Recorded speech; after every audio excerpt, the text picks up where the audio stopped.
I think what Thomas has done at Lumen Christi has been one of the great spiritual achievements of the last 25 years. And to see Lumen Christi flourishing so well and expanding around the country is a sign of tremendous hope for the church. So very grateful to him. Also grateful to my Word on Fire team that's here. That's my media ministry, who've done so much to bring the Word of Christ to the wider public. So thank you for co-sponsoring the event.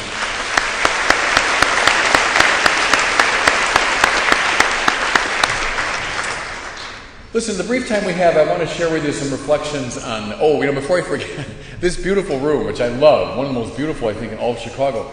This is the room where they tried to kill Cardinal Mundelein. You know that story? When Mundelein, it's true, arrived in 1919 in Chicago, it was a kind of anarchist period, and an anarchist poisoned the soup that was served in this very room. And several people got sick. No one died. Mundelein didn't take the soup, though, so he survived. But this was the room where it happened. And that's why there was no soup served today. Beware the soup in this room, this beautiful place.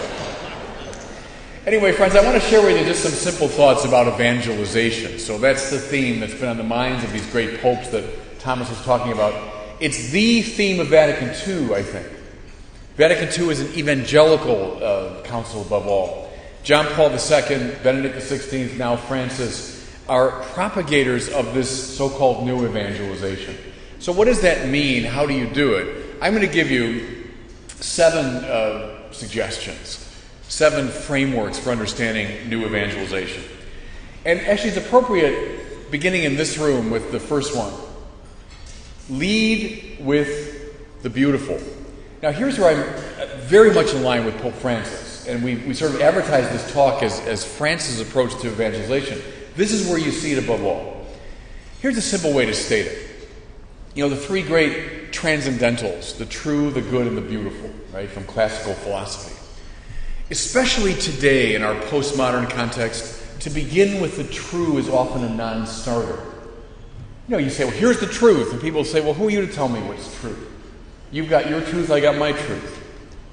Even worse, try beginning with the good. Here's how you should behave. What you're doing is wrong. You should behave differently. Oof. All the hackles go up. Who are you to tell me how to behave? So often the true and the good are non-starters.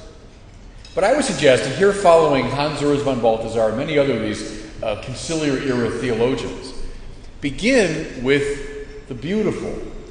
The beautiful is a far less threatening and more winsome of the transcendentals. Just look at Chartres Cathedral. Just look at the Sainte-Chapelle. I'm not going to tell you what to think, how to behave. Just look. I mean, just look around this room if you want. Just look at the work of Mother Teresa's sisters in Calcutta. I'm not telling you what to think yet. I'm not telling you what to do. Just watch them. The beautiful has a way of opening a door, doesn't it? Now, we'll eventually get to the true and the good. I'll give you a very good example of that process. Remember the great Catholic novel, A Brideshead Revisited, made so beautifully into the TV series, 30 years ago? Charles Ryder, who's the narrator of that great novel, is like a lot of people today, kind of a cool, rationalist agnostic. What first attracts him is the beauty of Brideshead. Now, Brideshead is that great English manor house where his friend Sebastian lives. And of course, Brideshead in Evelyn Waugh's symbolic system is evocative of the church. Christ is head of his bride, the church, etc. So Brideshead sums up the Catholic Church. What first attracts him is the beauty of the place. Then, as the novel unfolds, he's drawn into the moral demand of the place. And boy, does he balk, like many people today, very reluctant to accept the moral strictures. But in time he comes to that. And then finally at the very end, he comes to accept the truth of Catholicism as a coherent philosophical system. Now there's Balthasar's point and my point. Begin with the beautiful. Begin with the beautiful display of Catholic life. Begin with the cathedrals. Begin with the stained glass. Begin with Mozart. Begin with Mother Teresa's sisters. And then draw people into the good and the true through that door.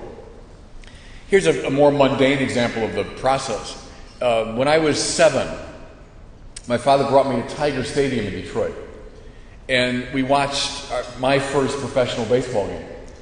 And I still have in my mind's eye those images, of the bright green grass with the lights on it, the bright white uniforms of the Tigers, and to watch these pro baseball players play. In my little 7-year-old mind, I found that very beautiful. What did it lead me to? It led me that summer to want to play. I want to play. I want to get into the game. And then, after many years, I came to understand baseball from the inside. I got the truth of it. I understood the rules and so on. What's the wrong way to teach someone baseball? I'm beginning with the rules. Let's start with the infield fly rule. We'll get to the infield fly rule. It's a very good rule, and those who love baseball appreciate it. But you start with the beauty of the game, and then invite people to play it, and then they'll get it from the inside. To be honest with you, I think a lot of the debates in the church when I was coming of age, and Thomas called it the beige church, a phrase that I've used a lot, it was like people debating the infield fly rule. Good for inside baseball types, but you want to lure the next generation into the power and beauty of Catholicism? I would suggest don't begin with the infield fly rule. Begin with the beautiful. And that's what I hear all the time, by the way, in Francis's rhetoric, don't you? Begin with the merciful face of Christ, That's step number 1. Here's my second recommendation for the new evangelization, and I'm going to pound the podium if I can now as I do it. Don't dumb down the message. Part of beige Catholicism that I experienced as a kid was a function of a dumbed down Catholicism. Roman Catholicism is a very smart tradition. It's the oldest intellectual tradition in the West. Some of the giants of the Western intellectual tradition are Catholic theologians and philosophers. But when I was coming of age, in the years right after the Council, we got a very flattened out, dumbed down, superficially presented version of Catholicism. See, here's the irony to me. Vatican II was produced by the cream of the intellectual crop of the time. Think of Rahner and de Lubac and von Balthasar and Ratzinger and Wojtyła and many others. The cream of the crop produced Vatican II. And read those Vatican II documents now 50 years later, and you'll be struck by their intellectual richness. But then, somehow, when that got translated into pastoral practice, we got dumbed down Catholicism. The rationale was to make the church more relevant, more accessible. To tell you the God's truth, dumbed down Catholicism was a pastoral disaster of the first order. It's why a lot of people my generation left. Because we grew up. If you're presented with banners and balloons Catholicism, and suddenly life hits you in the face, the complexity of life, and your religion is not something substantive, you fall away from it very easily. That happened very much to my generation. Think of John Henry Newman's great line, one of my intellectual heroes. Newman said, one of the marks of a properly developing Christianity is that it stubbornly thinks about its faith. Fides quaerens intellectum, faith seeking understanding. That's the mark of a properly developing Christianity. When we stop thinking deeply about the faith, you know you're dealing with a corruption of Christianity. See, I think dumbed down Catholicism was precisely that. It was a deep corruption of Catholicism. Here's something else I find really interesting. Ross Douthat brought this up in his book just about a year ago. A book called Bad Religion, by the way. Very interesting book. Look at the mid-20th century. On both the Protestant and Catholic side, there's an intellectual renaissance going on. Think of some of these names, mid-20th century. W.H. Auden, the great poet. C.S. Lewis. Thomas Merton. Dorothy Day. Flannery O'Connor. Fulton Sheen. Reinhold Niebuhr. Paul Tillich. Graham Greene. Evelyn Waugh. We go on and on. There was a renaissance in Catholic intellectualism mid-20th century. Vatican II, I would say, is the fruit of that in many ways. And then comes the post-conciliar period of dumbed-down banners and balloons Catholicism. That has proven to be a disaster. Here's something I find in my career as a preacher. I'll be preaching at a parish, and someone will stop me and say, Father, come on, these 3-syllable words you're using, I mean, you're losing your audience here, and come on, you're speaking over our head. And I'll say, you're doctors and lawyers and you're bankers and investors. You have doctorates. Why do you expect religion to be dumbed down? Why do you expect religion to be spoon-fed? You're a doctor reading high-level medical journals. You're a lawyer looking at complex case histories. You're a banker taking over businesses. But when it comes to religion, somehow, we have to speak at the 8th grade level. See, we've trained, it seems to me now, a couple of generations to expect dumbed-down religion. That is a disaster. Here's a quick story. A few years ago when Christopher Hitchens was all the rage and his great attacks on religion, and I'll come back to that in a little bit because it was a post-September 11th phenomenon in many ways. But Hitchens was going on. I was on a number of programs where people would ask about how do religious people handle these critiques. So I was on this program. It was a Canadian radio show. And the host was kind of feisty with me. It was arguing, and we went back and forth for a half hour. And so finally at the end, he said, well, Father, as I let you go, would you at least admit this, that Christopher Hitchens got you Catholics thinking about these things for the first time? Well, I paused to let my annoyance sink in. And I said, what I just said to you, I'm the humble representative of the oldest intellectual tradition in the West. That includes Origen and Jerome and Chrysostom and Thomas Aquinas and Bonaventure and John Henry Newman and John Paul II. Trust me when I tell you, we didn't need Christopher Hitchens to get us to think about these things for the first time. So rail against dumbed-down Catholicism in your own parishes, in your own educational systems, the publishers of books and parents of CCD students, et cetera, et cetera. I first read Romeo and Juliet when I was 14. It was at Fenwick High School, and we all were given the text of Romeo and Juliet, and we read it. We were assigned the various parts. Did I understand it? Well, 10% of it, maybe, But I never forget the experience of reading Romeo and Juliet, that there was such a thing, that there was rhetoric at that level of sophistication, that there was this universe of meaning that I could barely glimpse. Heck, Shakespeare at 14. Why aren't we teaching our 14-year-olds Thomas Aquinas? Why aren't we teaching 14-year-olds Dante, Augustine? At least giving a taste, as I got a taste of Shakespeare at 14. Rail against dumbed-down religion. That's number 2. Here's number 3, if you're keeping score. Preach with ardor. Preach with ardor. John Paul II said the new evangelization's got to be new in expression, it's got to be new in method, it's got to be new in ardor, new in fire. Aristotle said long ago that finally people only really listen to an excited speaker. Dead right, it seems to me. I tell my students at Mundelein all the time, that little Aristotelian adage. Watch the people on the TV advertising the latest, ab reducer or something, and they're mustering enormous enthusiasm for it. And the students at Mundelein, often preaching the Word of God, look like they've just, gotten out of bed. Preach with ardor, preach with fire. I mentioned already Vatican II is best construed as a missionary council. John the 23rd, now St. John the 23rd, said we weren't here to settle doctrinal disputes, as we were at the Council of Chalcedon or Nicaea or Trent or even Vatican I. There weren't great doctrinal disputes. What he wanted to do, he said, was to let the life out. Christ is the lumen gentium, the light of the nations. The church is the missionary bearer of that light to the world. John the 23rd called a missionary council so as to make the church a more apt vehicle for the communication of the lumen to the Gentiles. It seems to me that's the right way to read Vatican II. It wasn't primarily to modernize the church. My generation got that message. It was to Christify the world. Does that make sense? To bring Christ to the world. Now, some modernization was called for, to make the church a better vehicle for that. But the primary purpose was not to let the modern world in, but to let the great life of the church out. See, to vivify the world.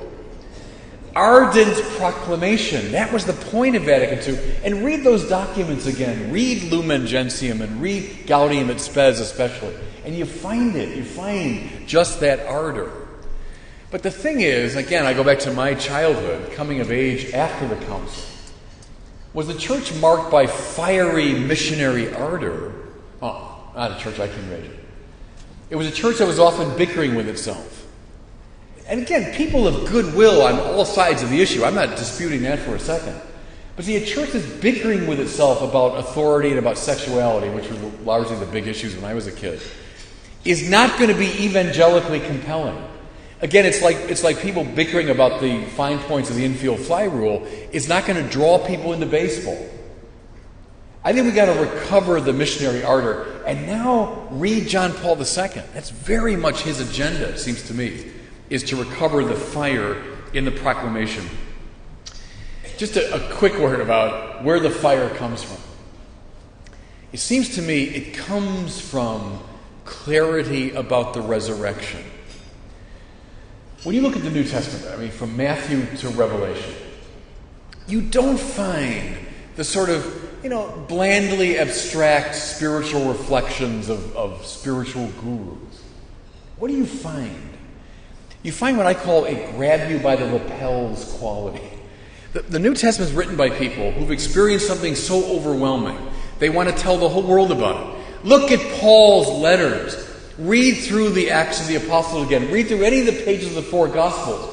These are people that want to grab the whole world by the lapels and tell them what? Jesus Christ is risen from the dead.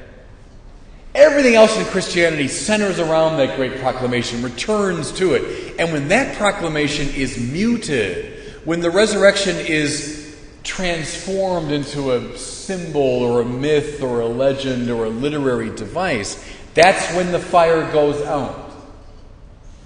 It was a couple years ago, I was speaking at a conference on evangelization, and I was like on day 3 of the conference. There were a lot of speakers before me. And my opening line was, I said, evangelization is about declaring Jesus risen from the dead. At which point the whole room broke into applause. And I said, on behalf of the risen Jesus, I want to thank you. But honestly, I was surprised. I don't know why they were applauding that line. So afterwards, I talked to some of the people. And you know what they said to me? They said, Father, we've been here for 2 days in this conference. We've heard about sociology, we heard about the church, heard about the culture, we read polls, etc., etc. No one's mentioned the resurrection. That's when the fire goes out, everybody. That's when the fire goes out. When we turn the resurrection into something bland and symbolic and mythic and legendary. It's the dense facticity of Jesus risen from the dead. That's where the ardor comes from. That's what you want to declare. Okay. Relatedly now, number 4. How are we doing? Okay, number 4. Tell the great story. What do I mean? Evangelization, the good news, euangelion, is that the great story of Israel has come to its fulfillment. Remember St. Paul said, Jesus is the yes to every promise that God made to Israel. That's one of the best one-line descriptions of Jesus and what he means. He's the yes to all the promises made to Israel. Therefore, we will not understand him until we understand Israel. When you divorce Jesus from the great story of Israel, what does he turn into? What you often see today. He turns into a guru, a spiritual teacher, someone that trades in timeless truths. Ho hum. If Jesus is one more spiritual teacher, the heck with him. We got 1,000 of those. Jesus is the fulfillment of Israel. He's the Mashiach. We call him Yeshua Mashiach, right? Jesus Christ. Jesus the Anointed One. Why does that matter, that he's the Anointed One? It means he's the new David. It means he's a fulfillment of the promises made to Abraham. It means he's a new Moses. It means, as Paul says, he's a new Adam. See, I would submit to you, friends, that for a lot of Catholics today, Israel has very little relevance to Jesus. But if you don't get Israel, you won't get him in an evangelical sense. Creation, the fall, the formation of a people Israel, the temple, prophecy, the law, covenant, all of that now comes to its climax and fulfillment in Jesus. I'll give you one little example. There's a million, of course. Read the church fathers now on this. One little example. Remember Ezekiel said, the temple, the place where divinity and humanity meet, has become so corrupt that the Shekinah, or the glory of Yahweh, has up and left the temple. It's a staggering line in the Old Testament. The great prophet Ezekiel, who himself was a temple priest, he says, the glory of God has left the place. Judgment on Israel, if you want. Judgment on sin. But, Ezekiel says, one day the Shekinah, the glory of Yahweh, will return. And when it does, remember this great scene, water will flow forth from the side of the temple for the renewal of the world. Jesus now, at the climax of his life, comes into the holy temple. Judges it, doesn't he? I will tear down this place. So he's speaking and acting there in the very person of Ezekiel. But then he says, I'll tear down this place and in 3 days rebuild it. Referring, John said, to the temple of his body. Right? What's he saying? But myself, to say body in a Jewish context means the self. Myself is now the temple. I am myself the meeting place of divinity and humanity. And so when Jesus hangs dead on the cross and the Roman soldier pierces his side and out comes blood and water, well, it's the sacramental life of the church, the blood of the Eucharist, the water of baptism. But also, no first century Jew would have missed, there's the fulfillment of Ezekiel's prophecy. When the Shekinah, the glory of Yahweh, returns to the temple, from its side would flow water for the renewal of the world. There's the church, by the way, now the mystical body of Jesus. We, the church, become the new temple, and from us, from the integrity of our lives, is meant to flow water for the renewal of the world. You see now how evangelization takes on a kind of sparkle and a snap, right? The church is the new Israel. The church is the fulfillment of all the promises made to Israel. Tell the great story, and then Jesus becomes a very compelling figure. Here's a little anecdotal observation. You know, people say, oh, come on, Father, the story of Israel, this Old Testament narrative with all its complexity and these big names, and who can keep these stories straight? A couple years ago, a young lady who works in our office brought her daughter in, who was 8. She was 8 at the time. And she said, hey, tell Father all about Star Wars. She became a Star Wars aficionado. And I know a little bit about I can do Star Wars, maybe beyond 101. I can get to, 205 or something with I know Obi-Wan Kenobi and Darth Vader. Well, here's this 8th grade kid, or 8-year-old kid, who begins reciting the whole Star Wars saga. I mean, parts 1 through 6, right? I mean, every character's subplot. I don't remember these characters' names, Qui-Gon and the whole range of them. Well, I'm just sitting there aghast at this kid's command. But you know what occurred to me? Don't tell me kids can't understand the Bible. This kid knew every subplot, knew every crazy name that George Lucas ever came up with. She can't handle the names and subplots of the Bible? Don't tell me that. Tell the great story. Teach our kids the great story. Relatedly, some years ago, I was at a confirmation, and the pastor got up, as is the custom, and he said to the bishop, Bishop, I present to you a class of students who are really dedicated people of service. And I thought, great, I'm all in favor of service. But, a gathering of Jewish kids, Muslim kids, Hindu kids, Buddhist kids, atheist kids of goodwill could all say we're people of service. I kind of like it if a pastor got up and say, Bishop, I give you a class of students that really know the story of Israel. They can recite to you the whole story of Israel.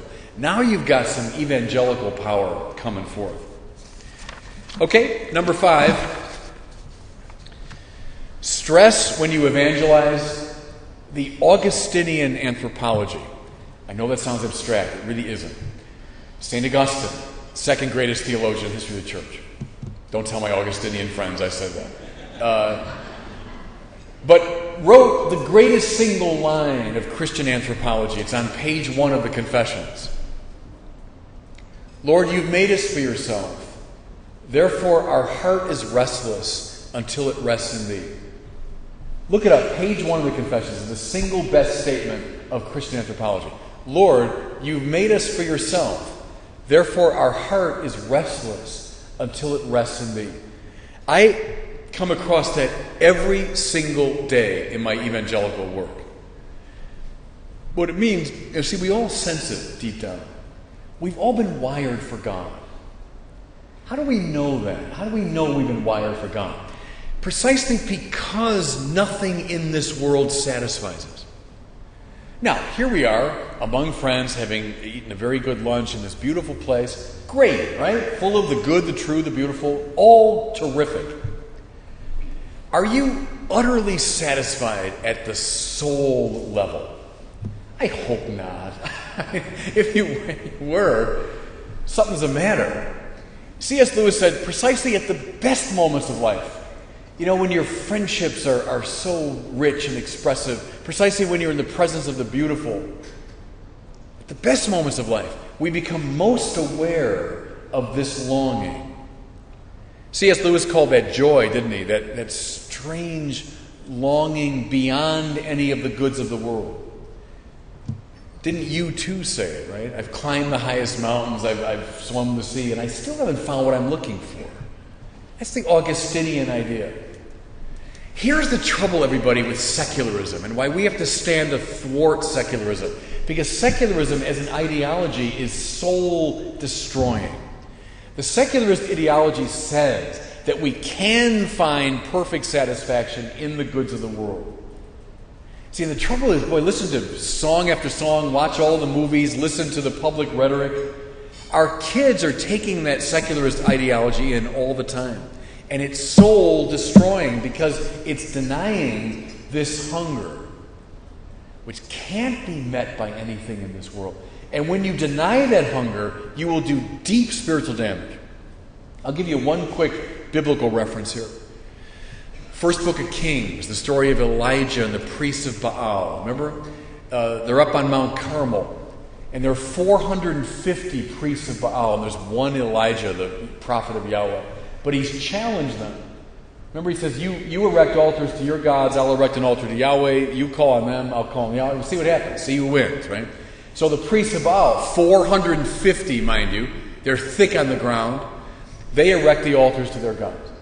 And they pray, and they jump, and they hop, and they cajole, and they beg, and nothing happens. And Elijah beautifully mocks them.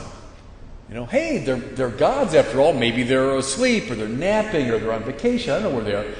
In fact, one implication of the Hebrew there is maybe they're in the jakes, they're in the bathroom. I don't know where these gods of yours are, but they're not responding. And so the priests of Baal get even more worked up, and they begin then to slash themselves, we hear, with knives till the blood flows, and still no answer, no fire. And then Elijah, of course, calls on Yahweh, the fire comes, and he wins. Okay. You see the point, though? It's much more than just, my God is bigger than your God. It's telling this great truth. Think of the priests of Baal as all of us now in our errant quest for something less than God to satisfy the hunger for God. See, there's the fundamental spiritual problem, if you want to know it, that we hook the infinite desire for God onto something less than God. Onto, Thomas Aquinas called the big four: wealth, pleasure, power, and honor. Think about it. The things that we usually seek to find our happiness: wealth, pleasure, power, honor. Think of those as the four altars. And many of us spend our lives hopping around those altars. Urged on by the 450 priests of Baal. The advocates of these things are always thick on the ground. They always have been, they always will be. Standing athwart them is the single figure of Elijah, who says none of that will satisfy you. In fact, the more you hop around that altar, the more you will do damage to yourself. Talk to anyone caught in an addictive pattern, knows exactly what he's talking about. See, that's why it's so important for us, everybody, who stand for evangelization, this is not just whistling Dixie. This is not just some little nice hobby we have. This is about life and death. It's about the life and death of the soul, because the secularist ideology, egged on by the 450 priests of Baal, is doing tremendous damage to people. We need to stand publicly athwart the priests of Baal and speak the language of the true God.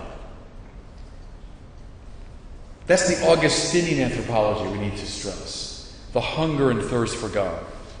Okay, 2 more. Number 6, when you evangelize, stress the Irenaean doctrine of God. Abstract sounding, I know, it really isn't. Saint Irenaeus, one of my intellectual heroes, 2nd century figure, a martyr, died right around the year 200. He was the Bishop of Lyon. He's from present-day Turkey, but made his way over to Lyon. Irenaeus writes one of the most important books of theology called Adversus Haereses, Against the Heresies. Here's Irenaeus' great idea. God doesn't need us. It's a very liberating idea. God doesn't need us. God is God, perfect, absolute. God needs nothing. You know what that means? That means that the world, including ourselves, has been loved into being. See, because to love means to will the good of the other as other. Love is not a feeling. It can be accompanied by feelings, but love is an act of the will. To love means I want your good, not mine. I really want your good. Well, can you see how the God who doesn't need anything outside of himself can only relate in a loving way to the world? Does that make sense? See, the God who needs the world, look at the Greek and Roman gods, by the way, who have tremendous needs. Worship me, honor me. They end up doing tremendous damage to the human beings. But the God who doesn't need the world can only love the world. That's the Bible story. That's the biblical story. Now, I'll give you an image for it. Think again of the Greek and Roman stories. When the gods come into human affairs, what does it look like? It looks like disaster and incineration. When the gods come crashing into human affairs, people die, they're burnt, they're destroyed. You see why? Because those gods are in competition with us. Those gods who need us in some way are in competition with us. Now, look at the Bible. Exodus 3:14. Moses sees this bush that's on fire, but not consumed. There's the biblical vision. When the true God comes close to us, what happens? We are set on fire, but we're not consumed. We are rendered radiant and beautiful and more alive, and we're not crushed, not put down, not incinerated. The burning bush, that's the great image of the true God. Now, I want to stress this because every day in my evangelical work, I come across this. The new atheists, so Hitchens and Dawkins and Sam Harris and Daniel Dennett and all their disciples, are reviving the views of the old atheists. I mean, Feuerbach and Marx and Freud and Sartre and company. They're just doing it in a more mean-spirited, more superficial way. But they're bringing forward the old arguments. What did Feuerbach, Marx, Sartre, and company say? They said versions of, to affirm God is to deny humanity. Feuerbach, the father of modern atheism, said, the no to God is the yes to man. See, that's the motto of all atheism. Is in saying no to God, I'm affirming the human project. Or think of Freud. Only when I get rid of this childish fantasy can I finally grow up psychologically. Look at Marx. Only when I shuffle off this archaic religion can I come to real economic and political maturity. Hitchens, Dawkins, Sam Harris repeat the same arguments. I think what's remarkable is that we Christians have been very bad at countering this. Because the biblical view of God is completely repugnant to the atheist assumption. Saint Irenaeus said, Gloria Dei homo vivens. That means the glory of God is a human being fully alive. That's Christianity. In fact, I subscribe to the view, I think it was Balthasar said it, If you lost all of Christian literature in some great cataclysm, but you kept that one line from Irenaean, you keep the whole thing. Gloria Dei homo vivens. The glory of God is that we're alive. God's not in competition with the human project. Look at our faith is an incarnational faith. God becomes human. Again, the church fathers said, so that humans might become God. There's Christianity. God became one of us that we might become sharers in his life. That's not the Marx, Feuerbach, Sartre, Hitchens, Dawkins view. We need to come forward clearly with ardor and articulate this deeply liberating view of God. The Irenaean. Think of the burning bush. That's key to evangelization. Okay, one more, and I promise I'll stop by 1:15. Number 7, and I held it off on purpose to the very end because I didn't want to stress it that much. To use the new media. And now, here it might strike you as ironic because I'm the head of Word on Fire Ministries and we use the new media all the time. But my students are always saying to me, Father, I want to get involved in evangelization. I want to get on YouTube and Facebook and new media. And I said, no. You do the old media first, man. I mean, books. I want you reading Augustine and Aquinas and Bonaventure and Newman and John Paul II and everybody else. Before you get to the new media, stay with the old media of books. So you got something substantial to say. I think going through these first 6 steps is extremely important before we get to the new media. But I'll just say a couple quick words about it. I'm old enough here. I learned how to type on a manual typewriter. Some in the room remember that. So circa 1976, I sat with a manual typewriter and learned. I didn't get my first computer until I went to doctoral studies in 1989. So, I didn't come by this naturally, but I came to it later in life. But now you all know this. The statistics are just overwhelming. They're staggering, the number of people that use these new media. We have media now that Fulton Sheen, who's my great media hero, would have given his right arm to him. Fulton Sheen had to rely on people tuning in the TV or radio at a particular time. Now, you put something up on YouTube, and it's 24/7 all over the world. We put things up on YouTube, a little video that I'll do, and within a half hour, I'm getting emails from Guam and from ships in the South China Sea and from Kenya and from Nepal. Extraordinary. Facebook now, you move into that universe, put something up on Facebook, and within a few hours, 100,000 people have seen it. When I was first starting out, if you wanted to write something in a more popular vein to reach, a more general audience, you'd write for America, for Commonweal, and you'd send in the article, you'd pray and hope against hope that some editor might read it and maybe it would be published, and then read by, honestly, a comparative handful of people. Now with the new media, this explosion we have. The church has got to be in that world. We've got to be in that world. I understand all the problems. I know superficiality. I know all the ways it can be abused. But if we're not in that world, we're going to lose this fight. Kids becoming atheists today, and there's all kinds of studies being done on it. You know why? Because they're on the internet. And the evangelists for atheism, and I mean the Hitchens and Dawkins and company, who are smart, articulate, well-read, persuasive, they're using those media like, man, we got to be right there, it seems to me, in the arena countering them. The great good news, not just Word on Fire, but many others in the Catholic space are doing that very effectively now. Thank God. We got to keep doing it. I'll just close with one quick story about the media stuff. This was maybe 5 or 6 years ago now. There was this kid wrote to me, 19 years old, and he said, Father, I hated the Catholic Church. I especially hated Catholic priests. But I love Bob Dylan. And I'm a big Bob Dylan fan, and I've done a number of videos on Bob Dylan. So he was Googling Bob Dylan one night, and up popped one of my videos. So there he was in my Roman collar. He said, I saw you in that collar. I wanted to delete you immediately. But something possessed me to watch it, and I liked your video. And it led me to another one of your Bob Dylan videos, and that led me to another video, and then back to your website.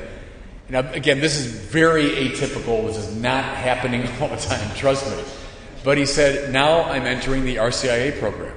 So that one stupid little video, this 7-minute video on Bob Dylan, led a guy who hated the Catholic Church eventually to joining the Catholic Church. That's a tool that we cannot afford to set down.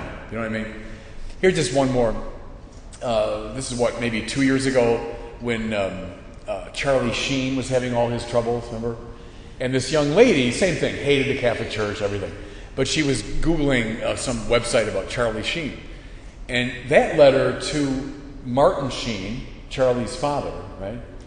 And then Martin Sheen led her to Fulton Sheen, because Martin Sheen took his name from Fulton Sheen. And then Fulton Sheen led her to Catholic Preacher, which led her to my website. And then she eventually made her way, into the church, etc. So it tells me this wonderful story. And my reaction was, well, Lord, if you can use Charlie Sheen to do your work, who am I to get in the way? But anyway, we'd be terribly remiss if we didn't use these new tools. So just remember the John Paul II line was delivered in Port-au-Prince in 1983 when he first started talking about new evangelization. It's the old evangelization, right? Which is declaring the lordship of Jesus. It's always the same message from Paul to John Paul. But what's new about it? It's got to be new in ardor. Fire. The hand-wringing church at war with itself, uneasy, is not going to be evangelically compelling. It has to be new in expression, he said. We got to find a way to make this age-old faith compelling. And finally, it's got to be new in method. John Paul was just beginning to see the new methods in 83. Now they've exploded. We got to be in the front lines to use them. Good. Keep praying for Word on Fire, please, and thank you for listening today. God bless you all.